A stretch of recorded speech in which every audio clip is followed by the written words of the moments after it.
Well, welcome to Focus Today. I'm your host, Perry Atkinson. Delighted always to have Treva Kuyper with us in the studio. She is one of the co-directors of a ministry called the Loft here in Southern Oregon, and it is terrific. Ministers to young girls between 8th grade and 12th grade, and they pretty much meet once a month through the entire school year.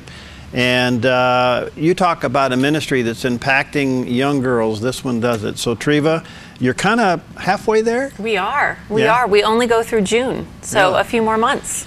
All right. So, your subject coming up this Sunday is anxiety and depression? Yes. Couldn't you find something more happy? Yeah, I know. I know. But it's so prevalent with our teens right now. Really? It is. It is. And we just see the enemy attacking our young people and trying to take away their joy, their hope, their security. And so it's really a topic that we're hoping we get a lot of girls this Sunday, and we're able to just be open and honest with them. We want to just put everything out there on the table and really talk about it. Do girls really hit rock bottom? I think that they do. I think because or do they think they do? I think they think they do. Okay. And you know how reality is reality, but whatever we're going through becomes our focus and our own reality. So we're going to, address where they're at. And there's so many different reasons why girls become anxious, why they have panic attacks, why they get depressed. But I have seen a rise, even in the valley, of suicides with our young people. And so it's one of those things that, left alone and not talked about, it can turn into something really serious. Okay, and let me just dwell on that just for a moment, because I think this is a serious topic. I too have been watching the numbers of teen suicides, and the process that a teenager goes through to get to that point. And then what's even equally devastating is an attempt that fails and what could be left at the end of that. Yes. But what is it about young life that they don't want to live?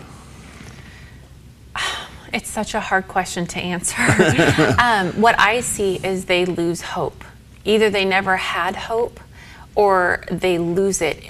Maybe different events in their life. Maybe, I hate to put things like divorce and things out there, but those are contributors. They are contributors, and our young people, their bodies, their minds, their emotions are changing so much in junior high and high school that they don't have our life experience to process all of these things. So when things happen, even a breakup with a boyfriend, a girlfriend, divorce in the home, maybe they flunk out of one of their grades or one of their classes, these things can spiral them down so quickly into that pit. And so some of their hopelessness is just the circumstances that surround them. They're not quite sure how to come up out of that. Well, young girls, on top of that, say 8th grade through 12th grade, are very conscious of their body changes, their appearance. Is that a part of it? I think so. I think it's and all bullying connected. For what they don't have or don't look like? Absolutely. And all the topics that we go through at the Loft, we've talked about bullying, we've talked about eating disorders, we talk about addictions. All of these things are contributors.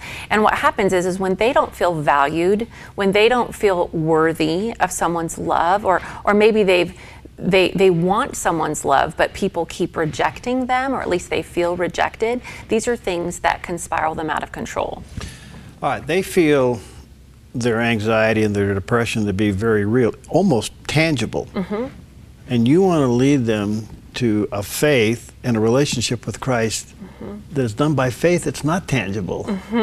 Yes. How do you do that? Well, and that's the difficult part, is we want them to trust what we're saying, but they are very wrapped up in their day-to-day. And that's the difference, I think, between maybe adults that have the life experience and the long walk with Christ versus a teenager who lives in the moment. All right. Now, let me say something here that you can respond any way you want. Okay. You've suffered with this yourself. I have. Okay.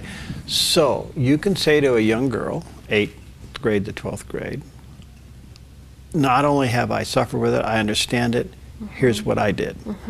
So is that the message? Absolutely, and that is exactly what we do at the Loft. I am going to share my story about anxiety and panic attacks. I don't normally suffer with depression, but I have been depressed after my mom died. So my anxiety, my depression was very circumstantial. When my mom passed away suddenly 4 years ago, I found myself in 3-4 months of depression and panic and fear of death. So where did your faith come in? You were a Christian. Absolutely. So what happened? Absolutely. You feel disconnected? I did not feel disconnected from the Lord. I felt actually very close to the Lord. But what the Lord does is, as we go through these difficult things, because we're human and we're trying to grab hold of these new emotions. I hadn't had a parent die before, so the grieving and all the sadness, the sorrow, I hadn't suffered through that before. And so what the Lord does is he walks alongside us, and that's what he did with me, is just showing me that he's there in every step of the way. And that's what we want to show the girls, that life is hard, life is messy, there are things to be sad about. It is okay to be sad over the things in this world that break your heart, but how do we then connect back to Christ? And if we don't know Christ, we want to, if they don't know Christ, we want to share with them salvation so they can have faith. This is great. By the way, if you have a young girl between 8th grade and 12th grade, you can join the Loft anywhere along the line, even if it's just for one of these segments. And this Sunday night would be one of those segments. If you have a young girl in your life, in your home, wherever, that seems to be struggling with these issues, just show up, right? Absolutely. Just show up, bring friends. It's this Sunday at 5:30 to 8:30 at Community Bible Church in Central Point. We're going to feed them dinner. We'll have games and prizes, so we try to make it lighthearted. But this is a real issue, and this is an issue where girls don't really want to talk about it, and they don't necessarily want to talk about their anxiety, their panic, their depression with their parents, because a lot of girls are scared that if they tell their parents, the parents are going to throw them into the hospital or a counseling situation or something like that. I absolutely believe in counseling. I think that girls I have a girl right now who is depressed and suicidal, and my advice was get her into counseling immediately. They have to have someone neutral that they can talk through their issues, talk about the fear, talk about what's bothering them, and someone who knows how to respond to that. This is so interesting, because what I've observed is, first of all, young girls are very clingy to one another, okay? And they will share a lot of things with one another, special cultural, social things. But these two issues, anxiety and depression, they internalize. They do. They do. And I think that the enemy pushes that. The enemy comes to kill and destroy, to steal our kids. And so if he can keep them thinking that, oh, you don't want to tell somebody that you're depressed because they're going to think you're a whiner. You don't want to tell somebody that you're anxious because they're going to think you're weak. So don't say anything. Just hide it. Keep it secret. Well, that's well said. Right? Yeah. And so that's what he does. And what we want to do is we want to shine the light so brightly on this topic that we can give the girls hope and truth as they walk away. I'm going to share my story, so they're going to hear what my last few months have been like and what God has taught me. But then I also have another woman that's coming. When she hit rock bottom years ago, she tried to kill herself. And I want to unravel that, not that specific story, but the hope that she has as a grown woman, the victory that she has when she hit rock bottom, how God has given her such healing and hope through that. What'd you do? Well, what I've been doing is over the last couple months, I've had a couple funerals that I needed to go to of people that are very dear to me. And it's brought about panic attacks. And I was so confused by that, because I thought, oh, do I have a lack of faith? Do I have a lack of trust? What is happening? Wait a minute, you're Treva Kuyper. Yeah, I know. I'm supposed to have this figured out, right? TV. Yeah. You're all together. Yeah, of course, right? No, but what the Lord did is, as I prayed that he would prepare me for this Sunday night, he has allowed this to happen in my world, to go back, because I've had to go back to Scripture. I've had to go back to, Lord, who are you? Where is this fear of death coming from? Why am I going back to when my mom died? I'm having to draw nearer to God and believe the truth over the lies. And it's a daily battle, a daily fight. And what happens with our young people, Perry, is they don't have any more fight left. Sometimes they go to tell an adult, and the adult says, oh, you'll be fine. Just stop worrying about it. You'll be okay. It's fine. But that's not what they need to hear. They need to hear that someone actually is going to validate what they're going through and give them hope and tools. I use breathing techniques. I use Scripture. I try to change when I start to get nervous or anxious. I try to claim truth over that. I heard a saying that you cannot be fearful and grateful at the same time. That your brain actually cannot be fearful, can't process fear and gratefulness at the same time. So I praise God while I'm feeling anxious, and I try to look at it for what it is. Why am I fearful? Because my faith is strong.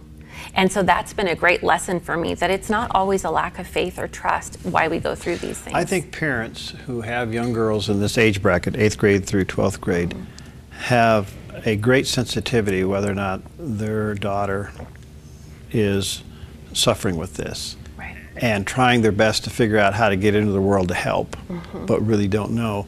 And I just want to say to you who are listening or watching, what an incredible opportunity. Even if it's one night, you bring these girls, and I would encourage, let them bring a friend, so they feel that companionship, and come to the Loft. It's at 5:30 Sunday evening at the Community Bible Church in Central Point, and take this on. Before I run out of time, your next one coming up in April, Runaway to Hope. In April is actually... Well, that's a fashion show. That's our fashion show, April 24th, Runway to Hope, and that's our bringing awareness to the community on sex trafficking. Right.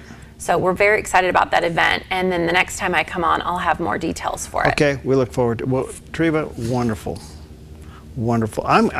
I'm excited, and I want to hear how this went. This one really went. I'd like to have a little report after that and see how it went. Absolutely. And you'll be okay. Oh, yes. I'm going to be just fine. I am fine. I think the Lord just gave me something that now I can share with these girls. They just need hope, and the Loft isn't there to fix them.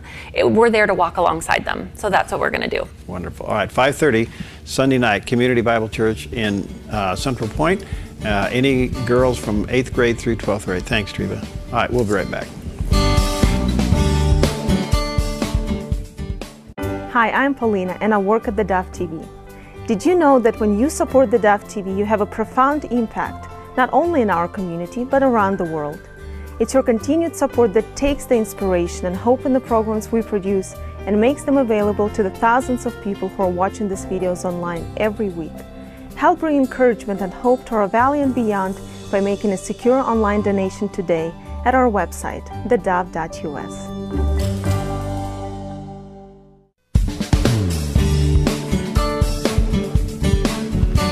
Welcome back. Well, we've all been watching with great curiosity a recent decision with the FCC. It was right across party lines, 3-2, to come upon a policy called net neutrality. And what does that mean to the internet in the future? Well, we are honored to have with us today Hance Haney. He is the director and senior fellow of the Technology and Democracy Project at the Discovery Institute. And he's going to share with us today his concerns about that. Hance, good to see you. How you doing, my friend? Very well, thank you. Thank you for having me. You bet. Thank you. You know, I've been reading some emails, and I was at the National Religious Broadcasters when this came about, and the NRB put out a fairly firm resolution on this. And then our Congressman, Greg Walden, chairs that committee, the FCC committee, the subcommittee in Congress. He put out an email yesterday. I'm still processing what he's thinking about doing. But how dangerous is this policy? This is the worst possible outcome we could have had. Basically, this statute that the FCC is triggering is so expansive that it is a blank check. It is a green light to do whatever they want. We're going to have to, if this isn't overturned by the courts, that is, which I think is a distinct possibility, we're going to be fighting battle after battle, year after year after year. The FCC is going to be receiving petitions. People are going to be filing lawsuits asking for more expansive regulation. And so this is really a disaster. And I would just add that Congressman Walden wisely foresaw this and offered to work with, offered to fashion bipartisan legislation that would deal with the issues that we normally think about when we talk about net neutrality, and that is blocking websites or offering pay for priority service or not having sufficient transparency regarding your billing and network management practices. So the congressman offered to pass legislation that would provide clear, stable statutory authority for the FCC to enforce this limited set of issues, and there was no interest on the other side of the aisle. So I have to look at this as instead really a power grab, wanting to have the latitude and the flexibility to impose any kind of regulation that regulators want to impose on the internet. And I would stress that I'm using the word internet here advisedly, because although this is targeted at broadband service providers, the statute is so expansive that arguably the FCC would have the opportunity to extend regulation to any corner of the internet ecosystem. All right, boy, this is huge. A couple things. Protocol first. Can't Congress, isn't it Congress's responsibility as an oversight of this federal branch, the FCC, isn't it their responsibility to do something about this? I mean, can the FCC just implement this and this is it and the Congress can't interfere with it? Congress can interfere at any time it wants. And I suspect that once the law, we're waiting for the order to be issued. Of course, this is like Obamacare. Nobody has seen what the order looks like outside of the commission. And so we're waiting for that order to be issued. Then it has to be published in the Federal Register. And it's only at that point that interested parties can file litigation. So we're probably looking at months from now that a court challenge will be filed. And then, of course, that could take 2 years or so to be resolved.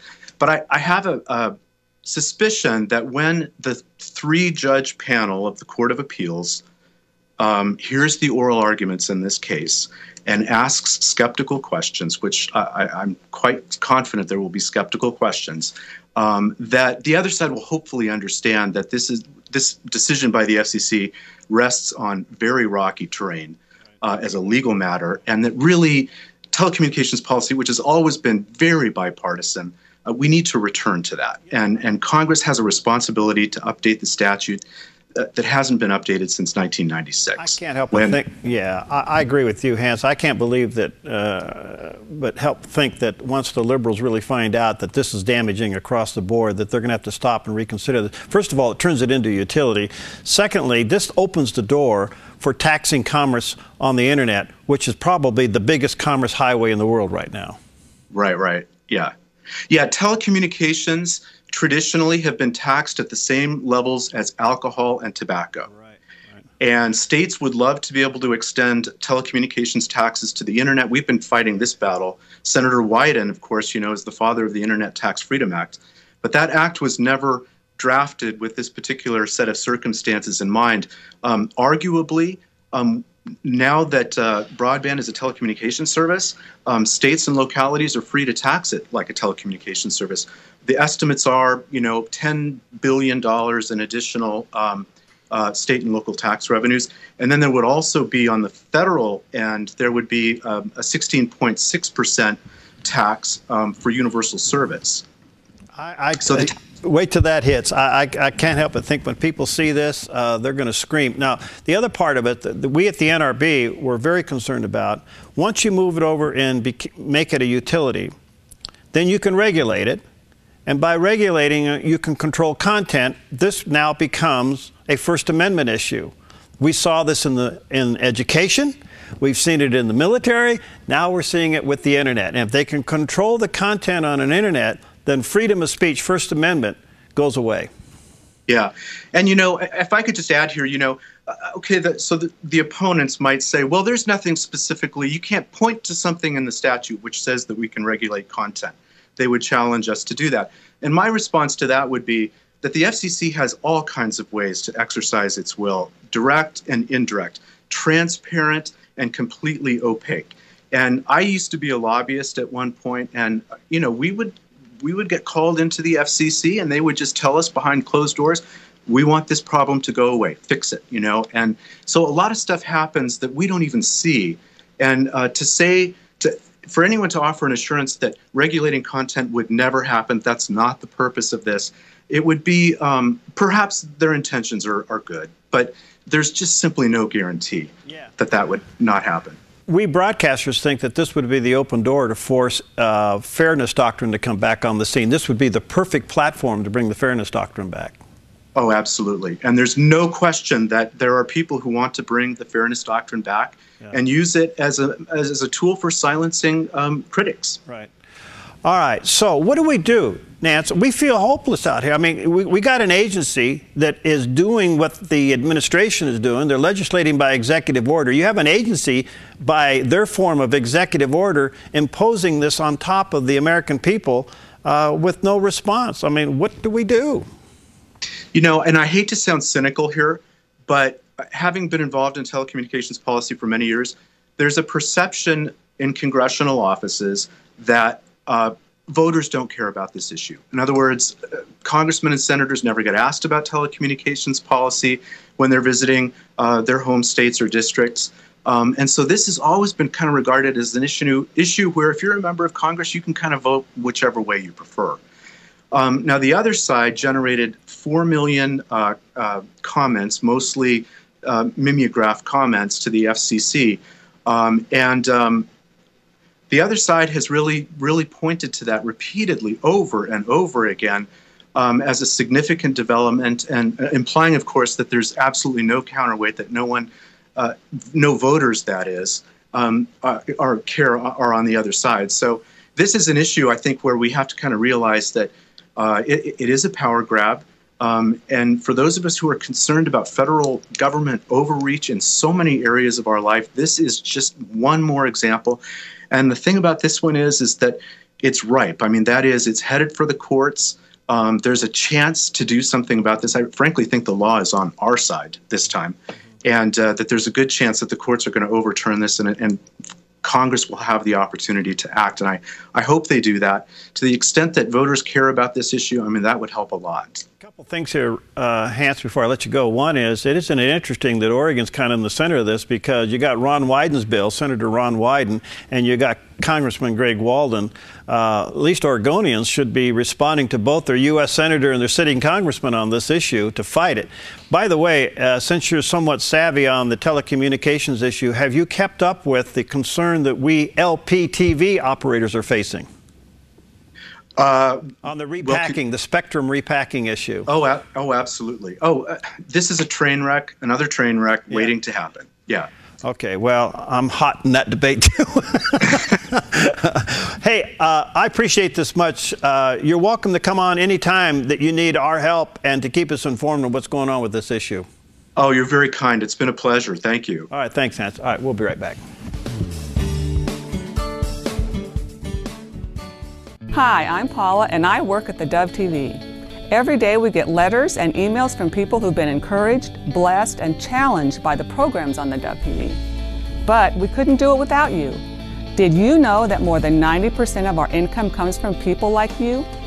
You can help us continue to bring inspiration and hope to our community by making a secure online donation at our website, thedove.us, or call us at 541-776-5368.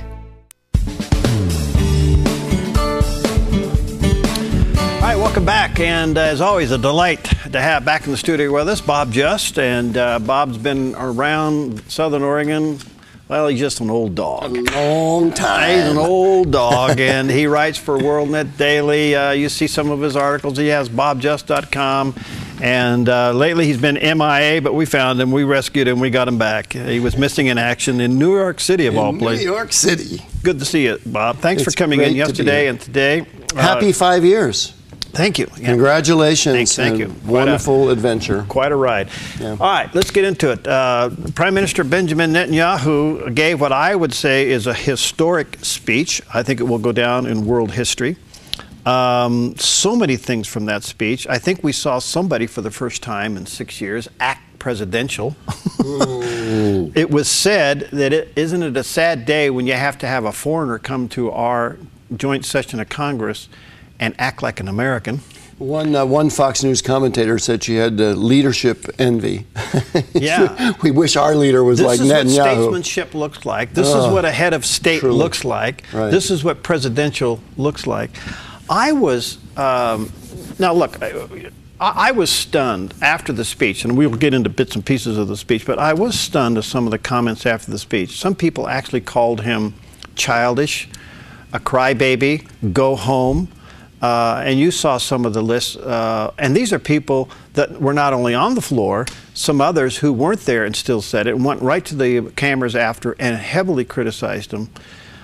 So there's a lot to talk about. Overall, I have one question for you.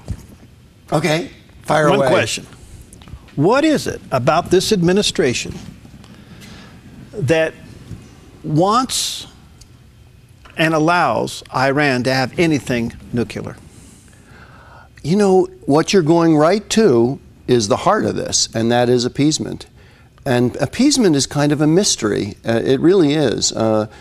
You know, Dennis Prager wrote a column, wonderful thinker, Dennis Prager, and he wrote a conservative Jew, very pro-Israel, of course, and he wrote a column and said, you know, there's always going to be enmity between the people who will stand up and face down evil and the people who won't. And the interesting thing is the people who won't stand up and face down evil have enmity toward the people who will. It is so that is spiritual. It is spiritual. And do you know something? I'll tell you. Trying to politicize a spiritual phenomenon. I believe that appeasement is a spiritual thing. And you know something people don't know, and I only learned recently myself, the famous example of appeasement in recent history is Neville Chamberlain and Hitler. Right. And of course, Winston Churchill famously in the 1930s was castigated and attacked because he was standing up and saying, these people are dangerous, we have to stand up to them. And he was really persecuted. The thing I didn't know is that Chamberlain and the others who were persecuting Churchill were in his own party. Right. They were in his own party.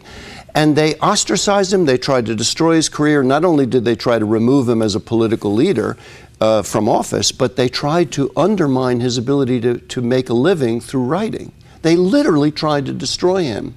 Wow. This is the spiritual fight. But the bottom line to this, Bob, is Iran has a 36-year history of terrorism and supporting those who carry out terrorism, no matter where it is around the world. They have basically thumbed their nose at us on anything that comes to legitimate negotiations as it relates to a nuclear program.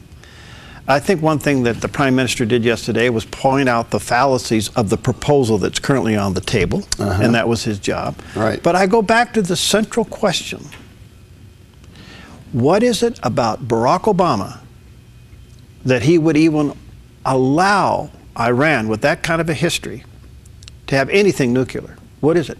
Well, see, it's natural for people like you and me and most of the folks listening, obviously, this morning and watching TV, to think rationally. We're looking at it and we're saying, well, Iran lies to us. Iran is the primary fomenter of terrorism around the world.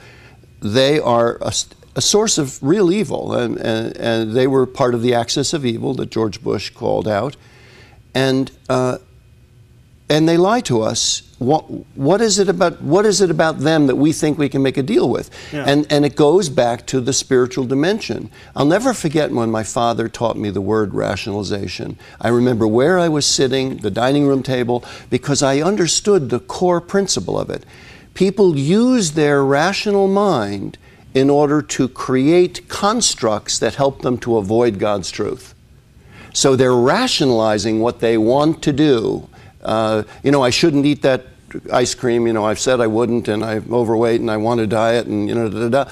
But then they say, well, you know, I worked hard, it's hot. You know, their mind starts to create reasons to do what they know they shouldn't do. Now, that's a tiny little example, but the same methodology works for bigger examples. So Obama's rationalized how not to take action. Netanyahu is an entirely different person. He is more God-connected. He sees the reality. He uses his rational mind to make a fair analysis, and that leads to action. Yeah.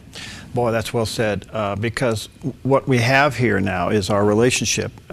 Think about what the Prime Minister did yesterday. He got up. He recognized the president. He recognized the fact that he was in a contentious setting.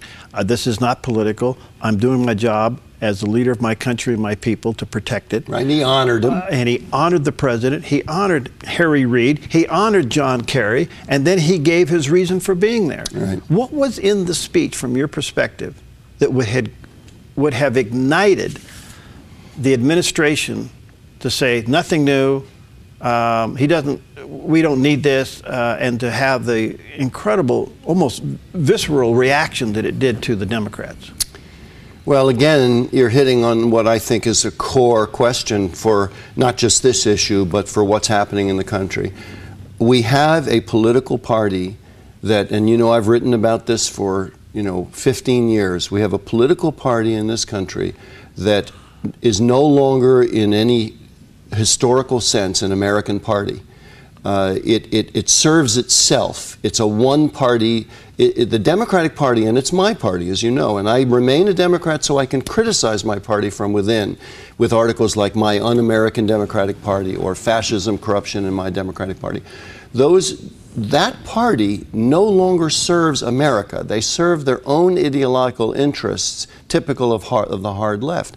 So they don't operate by the same calculus that you and I do, or that conservatives do, or most Republicans do. They're simply looking at a power question.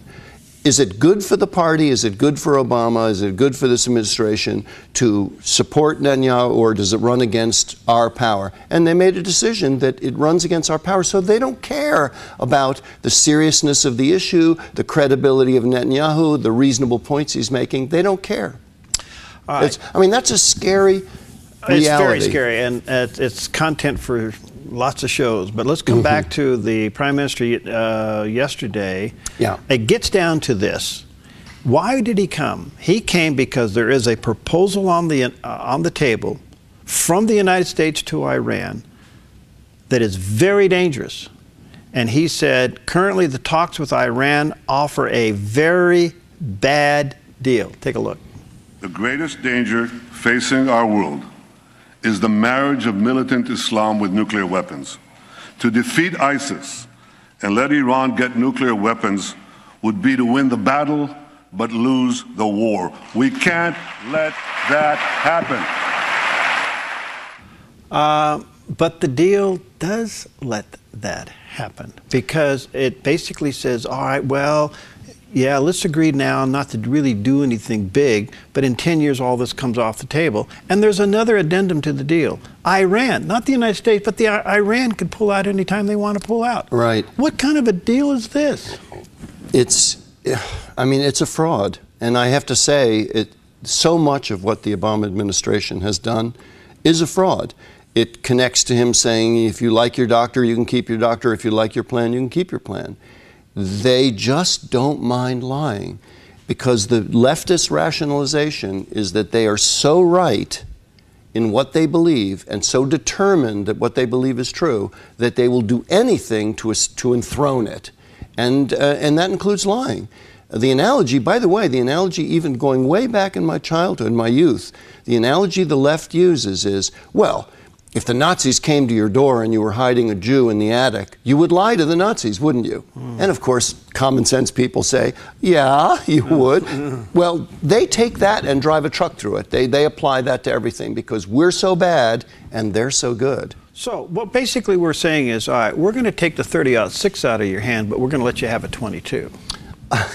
Yeah, which, right, you can kill someone with. Yeah. Yeah, no, again, as I say, the difficulty for us is we think rationally. Netanyahu made it very clear that if they make the deal, first of all, Iran has never proven that it's going to be faithful to a deal, okay? And the second thing is the deal sunsets in 10 years. So, as Netanyahu said, this isn't a block to a nuclear Iran. This is a path to a nuclear Iran. And conservatives see that, reasonable people see that, certainly Christians see that. But the left, the appeasers, the ones that feel that war is never the answer, or whatever rationalization they have, we can always come to the table, whether it's with Hitler or with Khomeini or whatever, they won't see it. They won't see it. Okay. And I think that that's something we have to understand here, because as much as the left is pronounced in their tenacity to see it their way, the people that they're negotiating with have the same equal tenacity to see it their way.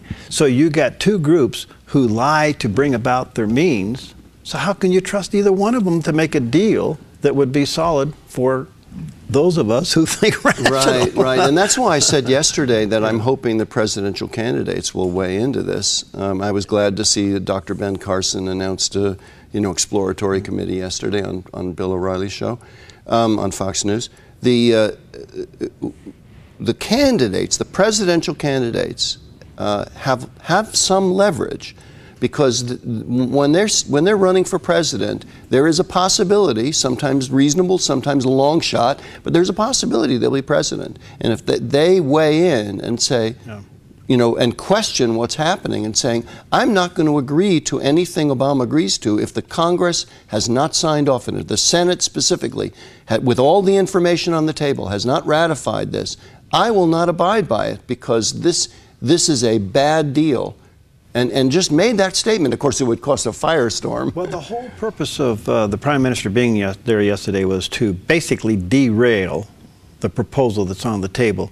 Two quick questions before we take a break. Do you think he succeeded? Ooh, I hope so. That's not the... you're going to have to see how it unfolds in the next few weeks.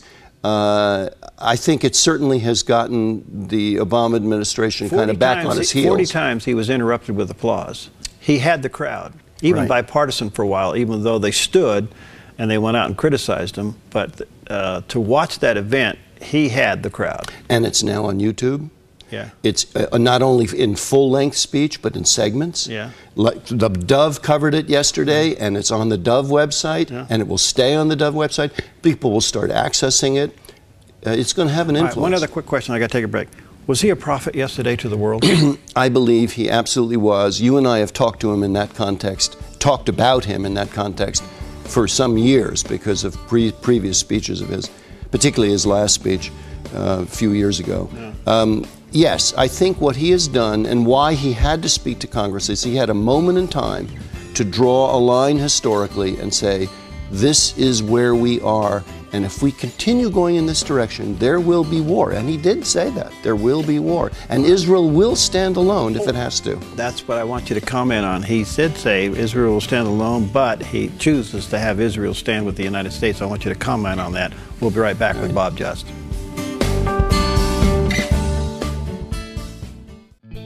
Hi, I'm Daniel and I work at theDove TV. You know, compared to Portland, Seattle, and LA, Medford might be considered a small market.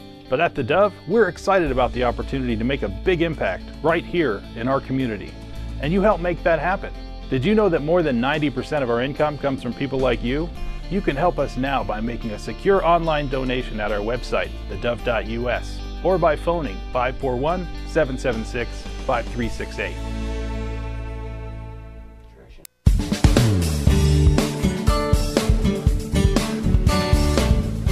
Welcome back. We're back with Bob Just. We're kind of highlighting yesterday's incredible, I believe, historic speech, if not prophetic speech to the world yesterday by Prime Minister Benjamin Netanyahu before a joint session of Congress. Have you seen any polling, Bob? Yeah, the interesting one that jumped out to me, Perry, was the Rasmussen poll. Yeah. And this goes to your question before the break about what kind of impact is this going to have. Yeah. Well, how many people thought it was important that their congressman go to that speech, and how many people didn't think it was important? 65% thought it was somewhat or very important that their Congress show up. 65%. Okay. Only 26% said it was not important. All right, so that's landslide. That's landslide, and that means that those people are checking out the speech, checking out the YouTube, whether young or old. I'm sure people are checking out and I'm hoping those speeches segmented so people can get they're all over the place. Nuggets of it, not just the whole speech. Yesterday it was all over the place, and I really felt that, again, we saw what presidential looks like. We saw what statesmanship looked like. Right. He was a head of state. This is what you do. It was an incredible time, and people are saying now he is the leader of the free world. We've subordinated our position in that. That's a beautiful comment. And, you know, it's interesting when you say it's what presidential looks like. It harkens back to George W. Bush. You know, he, in his second inaugural address, which William Safire, who was a speechwriter, a columnist at the time for New York Times, and has written books on speeches, said was one of the top 5 speeches, second inaugural addresses in American history. And I'll give you a quote from it, and it'll remind you of what presidential looks like. This is from the inaugural address into the beginning of 2005. President Bush. Today, America speaks anew to the peoples of the world.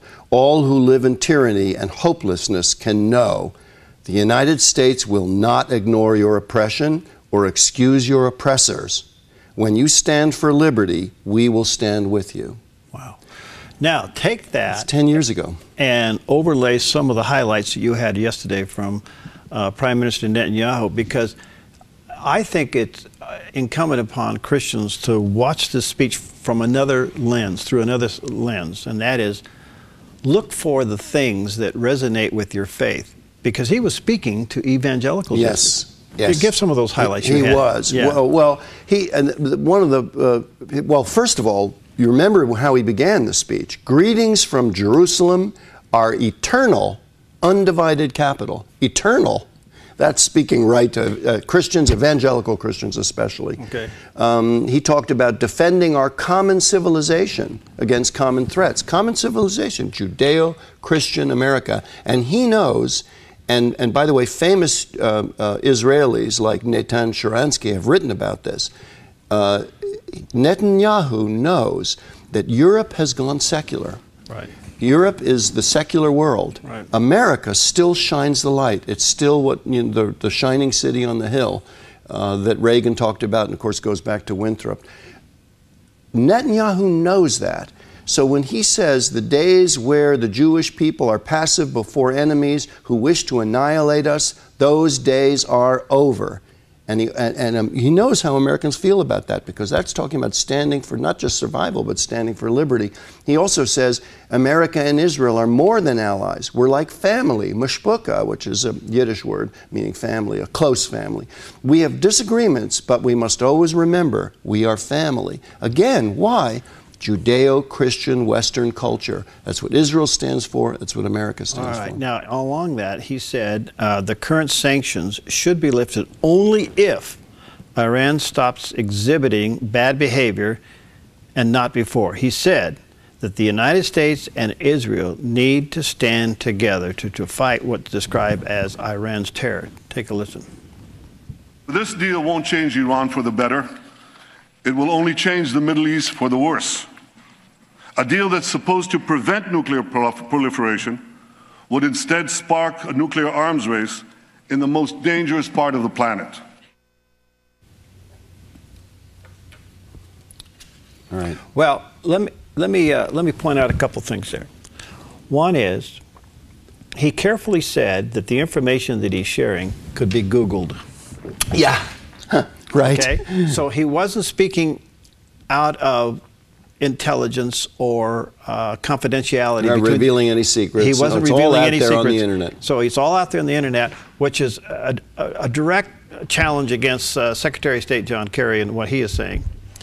And then the president, after the speech, he says, "I didn't see the speech, but my aides informed me what it said, and I read bits and pieces of it." And the president says, "There's nothing new." So you got John Kerry saying you're giving away secrets.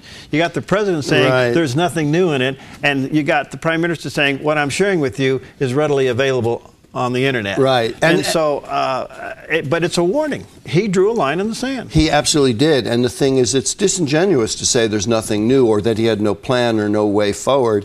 I mean, I tweeted out, an ironic tweet. I said, hey, how about having two standing armies on either side of Iran, say in Iraq or Afghanistan? I mean, that's what Bush did. Bush created a situation where, without attacking Iran directly, he established a standing army in Afghanistan and a standing army in Iraq on either border of Iran. Therefore, the trigger was cocked, okay? What did Iran do? It stopped its nuclear program. It backed down. President Bush, George W. Bush, was a leader. Yeah, but he also said, Prime Minister said yesterday, call their bluff. If this thing comes and they walk away from the table, call their bluff. Right, exactly. And I want to go to your initial point. When he talked about the reality of Iran, he named three things in terms of the need for them to change their behavior. Right. okay? Don't just talk to me about what you'll do with your nukes and what you won't do. You need to change as a country because you are a bad actor. You are the fomenter of terrorism, etc. And he said, stop aggression in the Middle East. Right. And of course, you know, Yemen had just fallen, and Yemen is, you know, the agents of Iran are involved in that. Stop supporting terrorism around the world. Right. And stop threatening to annihilate Israel. I mean, is that reasonable? Listen to this. The head of Iran put out a tweet in English, of course, because it's for our benefit, 9 key questions about eliminating Israel. And he just goes to say, the only means of confronting a regime which commits crimes, he's talking about Israel, right, which commits crimes beyond one's thought and imagination is resolute and armed confrontation. They have called for the extermination of Iran and of Israel. Of Israel. Right. And how dare they? I mean, how can we sit here and act like this is, oh, well, you know, you have to understand it from their point of view. Excuse me, they have threatened the existence of Israel, and we're going to even come close to allowing them to have a nuclear weapon? It's insane. All right, so that goes back to the central question, and you've already answered it. And I asked this to people who have emailed me and thought that we were being a little too zealous on the Israeli side of things, and I'm sorry, but that's what I believe. But and that is, what is it with President Obama that he wants Iran to continue to have nuclear capacity? What is it that he is at any level allowing that to happen? You know, one of the famous quotes of President Reagan, and of course he was a huge influence on so many people, including little old me, but I mean, he was such a huge influence in the Cold War. And he said, you know, in terms of dealing with Soviet Union, which was quite a bit more dangerous than Iran in terms of the weaponry it had, the nuclear weapons, he said, trust but verify. But that's the famous quote. Right. But people forget that he goes on to say, trust but verify, and don't be afraid to see what you see. Meaning, if evil is rising and if an enemy is preparing to attack you, don't pretend it's not happening.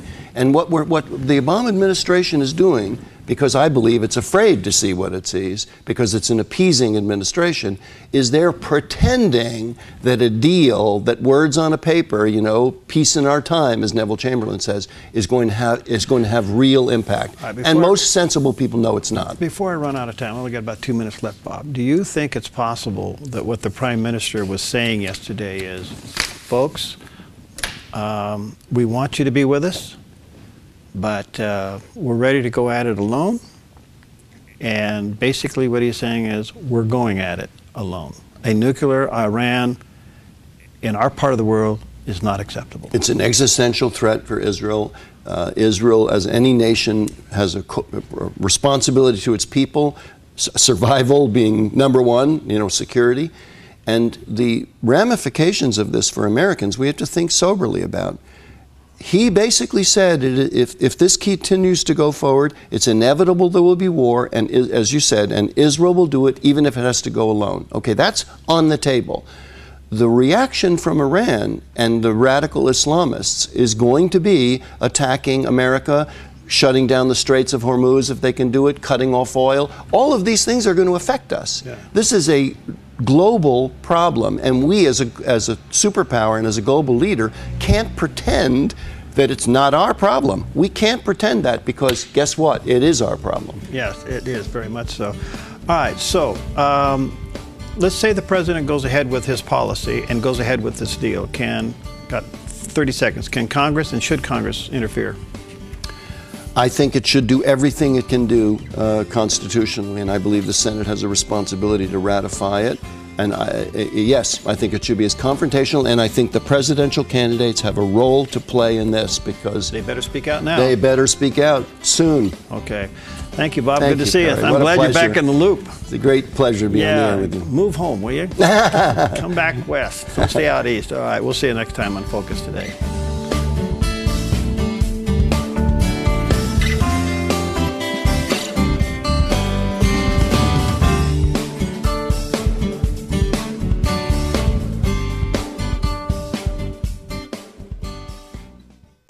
Hi, I'm Jim and I work at theDove TV. Every weekday between 6 and 8 a.m., our award-winning news and sports team bring you the best morning show around. It's live, it's honest, and it's a whole lot of fun. And you help make it happen. Did you know that more than 90% of our income comes from people like you? You can help us continue to air local programs that share your voice by making a secure online donation at our website, theDove.us.